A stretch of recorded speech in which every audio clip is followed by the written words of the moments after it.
بسم اللہ الرحمن الرحیم ورفعنا لک ذکرک صلو علیہ وآلہ۔ السلام علیکم پیارے دوستوں، بزرگوں، بھائیوں، بہنوں۔ سید نظام الدین چشتی آپ کی خدمت میں ایک بہت اہم موضوع کے ساتھ حاضر ہوا ہے۔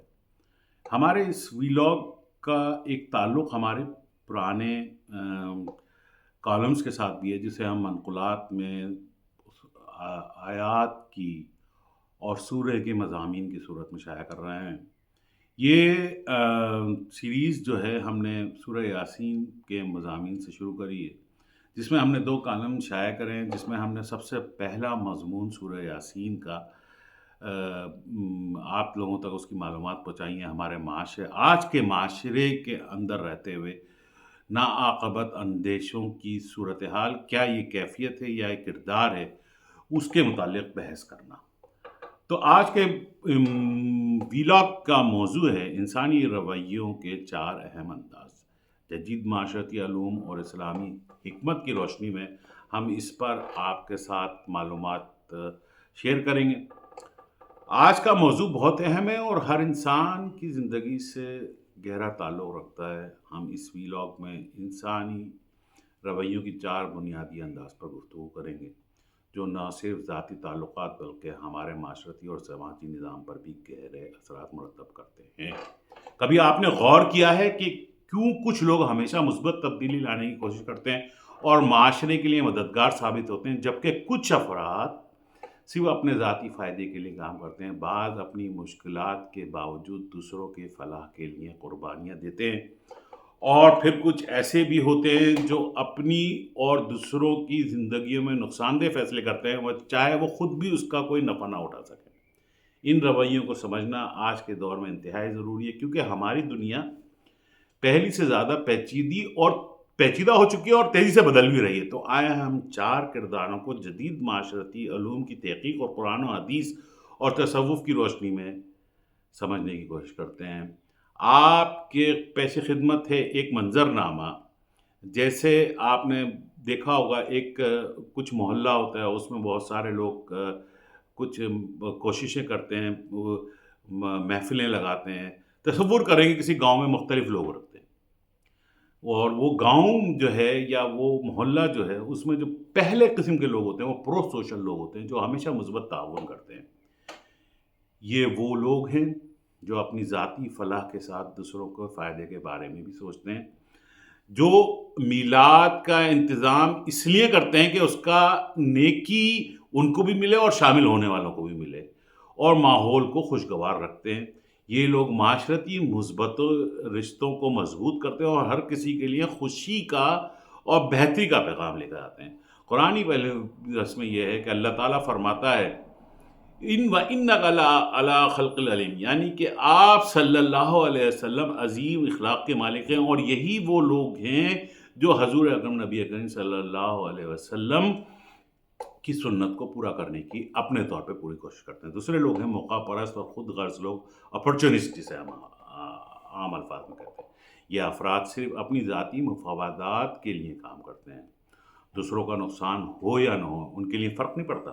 فرض کریں کوئی ایسا شخص جو دفتر میں اپنے کبھی کام پورے نہیں کرتا ہو، محلے میں کوئی بھی کام کرتا ہو، لیکن غیر منصفانہ طریقے سے ہمیشہ کامیابی حاصل کر لیتا ہو، یہ لوگ سماجی نظام میں رکاوٹ کا باعث بنتے ہیں اور معاشرتی بھروسے کو ختم کر دیتے ہیں۔ حدیث مبارکہ ہے، رسول اللہ صلی اللہ علیہ وسلم نے ویسے لوگوں سے بہت زیادہ خبردار کیا ہے جو دوسروں کو دھوکہ دیتے ہیں، ظلم کرتے ہیں اور خود غرضی میں مصروف رہتے ہیں۔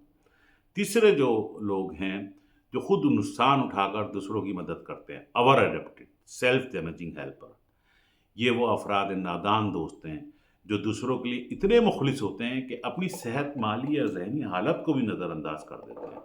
کسی کی مدد کو خود تکالیف برداشت کرتے ہیں۔ اسلام میں مدد و تعاون کو بہت قدر کی نگاہ سے دیکھا گیا ہے، لیکن اسلام ہمیشہ معتدل رویہ اپنانے کو تقلیل کرتا ہے تاکہ کوئی اپنی ذات کو نقصان نہ پہنچائے۔ چوتھے اور آخری خطرناک قسم کے لوگ ہیں irrational ڈسٹرکٹیو، غیر معقول لوگ، ناعاقبت اندیش۔ وہ لوگ ہیں جو نہ صرف اپنے بلکہ دوسروں کے لیے بھی نقصان دہ فیصلے کرتے ہیں، اور اکثر ان فیصلوں کا خود بھی شعور نہیں ہوتا ان لوگوں کو، جیسے کوئی سیاسی یا کاروباری فیصلہ جو ذاتی مفاد سے پاک ہو بلکہ مکمل غیر منطقی ہو اور معاشرہ ادارے کو تباہ کر دیتا ہے وہ، ایسے لوگ جو ہوتے ہیں وہ غفلت کا شکار ہوتے ہیں اور غافل لوگوں کو تعبیر کیا جاتا ہے۔ تصوف میں اس سے بہت بڑی رکاوٹ بھی تصور کیا جائے گی۔ اگر آپ ان چار الگ الگ رنگ والے کردار کو پر بحث کرتے ہیں یا بات کرتے ہیں، یہ کردار ہی نہیں، یہ کیفیات بھی ہوتی ہیں۔ ہمارے کو ان کیفیات کے متعلق ہر انسان کے اندر موجود ہوتی ہیں، اس کو بھی سمجھنا چاہیے، اور اس تباکن رویے کے متعلق ہمارے کو خیالات ہونے چاہیے۔ تو انتہا سے زیادہ تباکن جب یہ ہو جاتا ہے کہ مثلاً سے جب آپ کی سیاسی قیادت، جب آپ کا قوم کا سربراہ، معاشرے کا سربراہ غیر منطقی باتوں میں، کاروباری حلقوں میں خود غرضی اور غیر ذمہ دار حکمت عملی جو وہاں پہ تباہی کا سبب ہو، وہ جو ہے ہمارے نقصان دہ ہے۔ مختلف سائنسدانوں نے، مختلف نفسیات دانوں نے اس پہ بحث کری ہے کہ یہ لوگ حقیقت سے دور ہو جاتے ہیں۔ یہی حال آج کل سوشل میڈیا کا بھی ہے، جہاں سطحی اور جذباتی پیغامات کو ترجیح دی جاتی ہے جبکہ سنجیدہ مباحثے پیچھے رہ جاتے ہیں۔ روحانی زاویے سے اگر قرآن حدیث اور تصوف کی روشنی میں ہم ان لوگوں کو ذرا دیکھیں تو قرآن پاک میں مسلمانوں کو اخلاق کا حکم دیا گیا ہے۔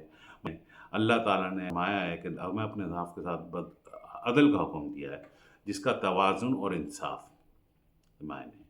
حدیث مبارکہ ہے کہ حضور اکرم نبی کریم صلی اللہ علیہ وسلم نے فرمایا، یعنی میں بھیجا گیا ہوں تاکہ بہترین اخلاق کی تکمیل کروں، یعنی کہ آپ کی اخلاق کے بہترین تو ہے، اس کی تکمیل کروں۔ ہمارا کردار اور رویہ دین کا اہم حصہ ہے۔ تصوف میں نفس کا اندرونی صفایا، خودی کا اصلاح پر بہت زیادہ زور کیا گیا ہے تاکہ انسان اپنے آپ پر خود کا قابو پا کر اصلاح کامل کی طرف رجوع کر سکے۔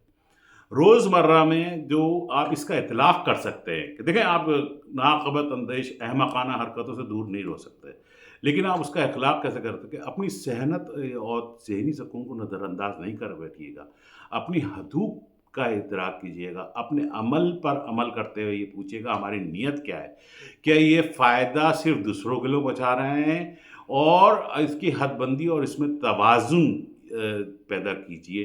اسلام ہمیں سکھاتا ہے کہ مومن وہ ہے جو اپنے بھائی سے محبت کرتا ہے اور خود کا بھی خیال رکھتا ہے۔ معاشرتی تعاون اور تنقید جاری رکھیے، موقع پرست اور خود غرض افراد کے سامنے حساس اور دانشمندانہ انداز اپنائیے، ضبط نفس اور دانشمندی کے ساتھ اصلاح کی کوشش کیجیے، اجتماعی بہتری کے مثبت پیغام اور حوصلہ افزائی کو پیش رکھیے۔ ہم سب مل کے سماجی رویوں کو بدل سکتے ہیں، اور اگر ہم اپنی خامیوں کو سمجھ کر انہیں درست کرنے کی طرف قدم اٹھائیں تو آئنسٹائن نے کہا ہے کہ حماقت لاحقانی ہے، لیکن اسے سمجھ کر ہم احتیاط کر سکتے ہیں۔ اس طرح بون ہوفر نے یہ بھی کہا ہے، حماقت انسانی فلاح کا سب سے بڑا دشمن ہے۔ آئیے ہم سب مل کر ایک ایسے معاشرہ بنائیں جہاں عقل، اخلاق اور انسانیت کا بول بالا ہو۔ اپنے خیالات اور تجربے جو آپ کے اس قسم کے لوگوں کے سامنے کرنے کے ساتھ ہوئے ہیں وہ ہمارے کمنٹس میں لکھیے، اور وہ مشورے بھی لکھیے تاکہ لوگوں کو اس قسم کے حالات اور ایک کیفیت سے جب وہ گزریں تو ایک بہتر رد عمل کر سکیں۔ دیکھیں، پھر میں آپ کو بتا رہا ہوں، ناعاقبت اندیش صرف اس وقت طاقتور ہوتا ہے جب عقل مند اس کے خلاف یا اس کے عمل کے خلاف نشاندہی کرنا چھوڑ دیتے ہیں۔ اور آج کے اس سوشل میڈیا کے دور میں انتہائی ضرورت ہے کہ جو سوچ رکھنے والے، فکر رکھنے والے لوگ ہیں، وہ ان ناعاقبت اندوش لوگوں کے عمل کے خلاف آواز اٹھائیں۔ کبھی بھی کسی معاشرے میں بھی ناعاقبت اندیش لوگ زیادہ نہیں ہیں، لیکن وہ جب ہی طاقتور بنتے ہیں جب عقل مند لوگ ان کے خلاف بات کرنا چھوڑ دیتے ہیں۔ حماقت کوئی کردار نہیں ہے بلکہ ایک کیفیت ہے، اور وہ کیفیت کسی میں بھی کسی وقت موجود ہو سکتی ہے۔ جب اگر ہم اس حماقت کی اندھیر نگری کو سامنے پیش نہیں کریں گے، اس کو عقلی دلائل کی روشنی میں ہم اس کو ضبط کے ساتھ، نظم و ضبط کے ساتھ لوگوں کے سامنے نہیں پیش کریں گے، تو ہمیں ایک لمبے نقصان کا اور پریشانی کا سامنا کرنا پڑے گا، اور یہ ہمارے لیے جواب دہ بھی ہو سکتا ہے، ہمیں اس کا جواب بھی دینا پڑے گا۔ تو ہم کوشش یہ کریں گے، کوئی بڑی تحریک چلانے کی ضرورت نہیں ہے، اپنے طور پہ، اپنے طریقے کے طور پہ، اپنے اعمال کے ذریعے معاملات میں حماقت کو نظر انداز کیجیے، اور دھیان کے ساتھ جو لوگ حماقت کر رہے ہیں ان کو ان سے دور رہتے ہوئے ان کی نشاندہی کیجیے۔ والسلام، آپ کا بھائی خاکسار پیرزادہ سید نظام الدین قطبی چشتی۔